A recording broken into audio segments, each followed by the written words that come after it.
seeing his allies in the House and the Senate. I am seriously worried that there might not be enough time left before the 2013 election for this. Okay. Because yes. you only have about 2.5 quarters in 2012 to get this really moving fast. The House starts deliberation on the budget around August, July, August, and doesn't end until November. The Senate does the same thing until practically December. In January, you adjourn for the elections. So the time is very short. What I would have wanted to happen is that the President certify the Cayetano and the Tañada bill as administration bill and urgent, package the amendments coming from the President, and introduce it as author's amendments or amendments on the floor. Clearly, let the debates happen where the representatives of the people will be the ones to debate. Because if you keep on revising and revising a version, the impression out there is that you are hesitating. The best way to disprove it is for the President to certify the two bills. Anyway, the Deputy Speaker is the #1 ally of the President in the House. What more are you asking for? You know? Baka hinihintay pa lumipat sa Senate si Congressman Tañada. I-package na lang yung amendments coming from Malacanang and insert it and put it as amendments on the floor. No, but precisely that is the model we're looking at. Even Erin will agree to this, that what the decision made early on was precisely they would be introduced as amendments in the plenary. So it had already reached the point where it was discussed in the last LEDAC, but it didn't make it out the gate, and there were the cabinet didn't have a consensus on it. Even the vice president, for example, had very many reservations. So ang sabi nga, kaya nga may study group, sabi ng presidente, no, send it back to the kitchen and talk it out further, because look, we won't be able to sell it to our allies if there are people having questions. Let me ask this, Yusek. We've seen the president's position from the time he was a candidate, before his proclamation, after his proclamation, and then in recent interviews.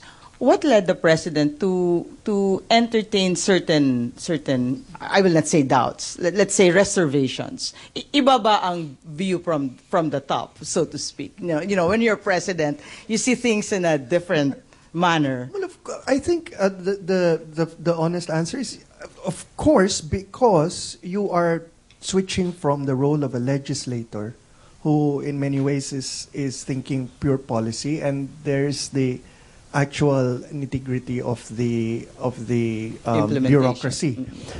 In particular, yun nga, the devil is in the details. There's actually no disagreement on the policy, most of all because it's enshrined in the Constitution. That's not debatable, di ba? Nasa Constitution. It's in the implementation of it. Ang nangyayari dito is, again, you have ordinary people with nothing to hide, except they have genuine and I think legitimate concerns. Okay. I am confident that based on the discussions, there has been enough goodwill that even if, let's say, the proponents are of course, baby nila ito so that they want it out the gate as soon as possible.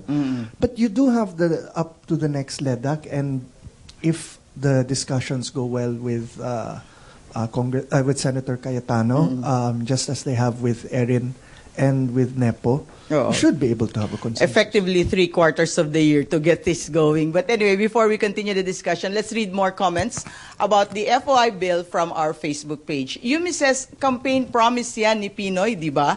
Nag-iba na lang ang ihip ng hangin nung president na siya.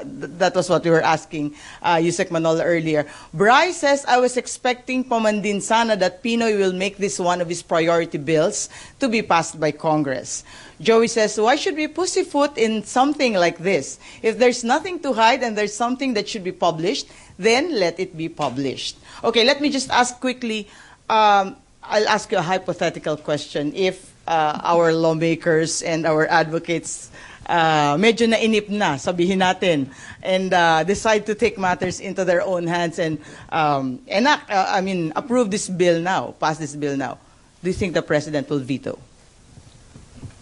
I think if you're putting one thing ahead of the other, if they were moving I think we have introduced enough of our points that the discussions, even in plenary, even in the hall of the Senate, would have many of the changes we want. So they can go ahead and do it. After all, the president is very respectful of the independence of Congress. But will he not veto the bill?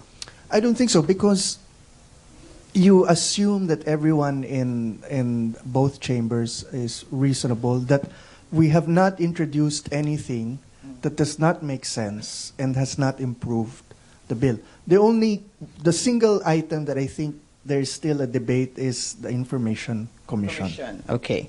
Okay. Narinig nyo na, there will be no veto. That should keep you thinking. When ANC Presents returns, we will take questions and comments from our live audience here in the studio. Stay with us.